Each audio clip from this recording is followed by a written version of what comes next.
आरी पाछी निर्मल नदिया बीच में गहिरवा शिव गुरु हो, शिव गुरु हो। आरी पाछी निर्मल नदिया बीच में गहिरवा शिव गुरु हो। ओही में मंदिर बनावाएम शिव गुरु हो।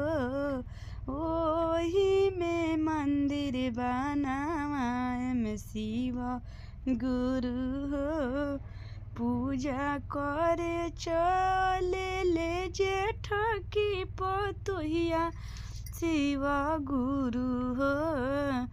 पूजा करे चले ले जेठ की पतोहिया शिव गुरु हो। जेठ का पोतवा बोले नमः शिवाय शिव गुरु हो।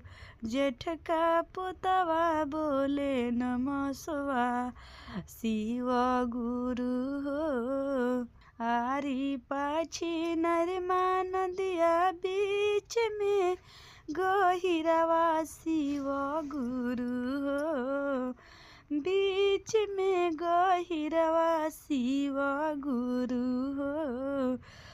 ओही में देव मंदिर बनावाए शिव गुरु हो।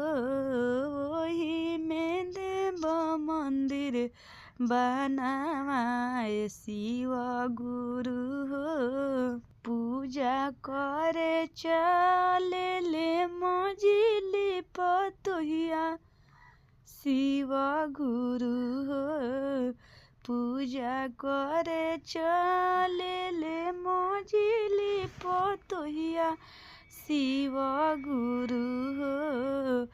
जेठ का मझिला पोतवा बोले नमः शिवाय शिव गुरु हो।